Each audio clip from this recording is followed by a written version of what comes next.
retorno à vida corporal, idiotismo, loucura.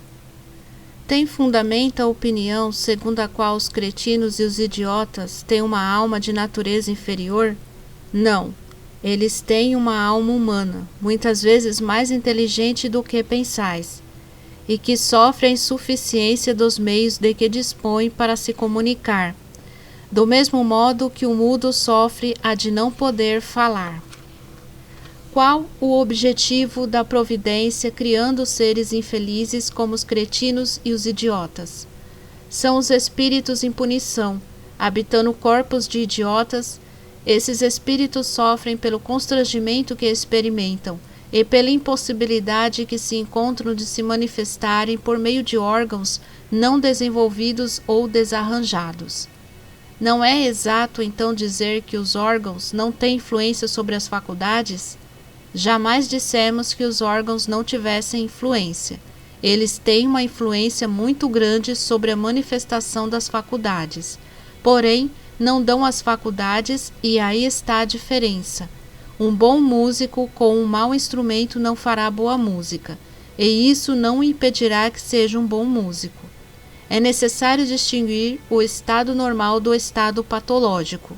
No estado normal, o moral suplanta o obstáculo que lhe opõe à matéria, mas existem casos em que a matéria oferece uma resistência tal que as manifestações são obstadas ou desnaturadas, como na idiotia e na loucura. São casos patológicos e, nesse estado, a alma não gozando de toda a sua liberdade, a própria lei humana a isenta da responsabilidade dos seus atos. Qual será o mérito da existência para seres como os idiotas e os cretinos, que não podem fazer nem bem nem mal, não podendo progredir? É uma expiação imposta ao abuso que fizeram de certas faculdades. É um tempo de prisão. Um corpo de idiota pode assim abrigar um espírito que animou um homem de gênio na existência precedente? Sim, o gênio às vezes torna-se um flagelo quando dele se abusa. A superioridade moral não está sempre em razão da superioridade intelectual, e os maiores gênios podem ter muito a expiar. Daí resulta frequentemente para eles uma existência inferior à que tiveram e uma causa de sofrimento, os entraves que comprimem os movimentos de um homem vigoroso. Pode-se dizer que o cretino e o idiota são estropiados pelo cérebro, como o é o coxo pelas pernas, o cego pelos olhos. O idiota no estado de espírito tem consciência de seu estado mental? Sim, muito frequentemente. Ele compreende que as cadeias que entravam seu voo são uma prova e uma expiação. Qual é a situação do espírito na loucura? O espírito no estado de liberdade recebe diretamente suas impressões e exerce diretamente sua ação sobre a matéria.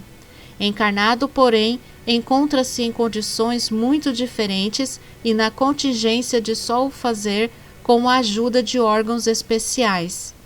Que uma parte ou o conjunto desses órgãos seja alterada, sua ação ou suas impressões, naquilo que concerne a esses órgãos, ficam interrompidas. Se ele perde os olhos, torna-se cego. Se perde o ouvido, torna-se surdo, etc.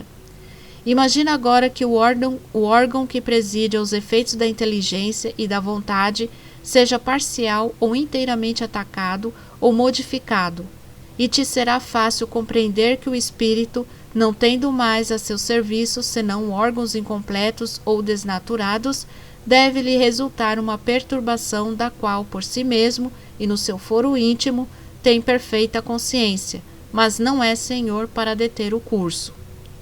É então sempre o corpo e não o espírito que está desorganizado? Sim, mas é preciso não perder de vista que, do mesmo modo que o espírito atua sobre a matéria, esta reage sobre ele em uma certa medida, e que o espírito pode se encontrar momentaneamente impressionado pela alteração dos órgãos pelos quais se manifesta e recebe suas impressões. Pode acontecer que, com o tempo, quando a loucura durou bastante, a repetição dos mesmos atos acabe por ter, sobre o espírito, uma influência da qual não se livra senão depois de sua completa separação de todas as impressões materiais. Por que motivo a loucura leva algumas vezes ao suicídio? O espírito sofre com o constrangimento que experimenta e com a possibilidade que se encontra de manifestar-se livremente. Por isso, busca na morte um meio de romper os seus laços. O espírito do alienado se ressente depois da morte do desarranjo de suas faculdades. Ele pode sentir algum tempo depois da morte, até que esteja completamente desligado da matéria, como o homem que acorda se ressente algum tempo da perturbação em que o sono o mergulha. Porque a alteração do cérebro pode reagir sobre o espírito depois da morte?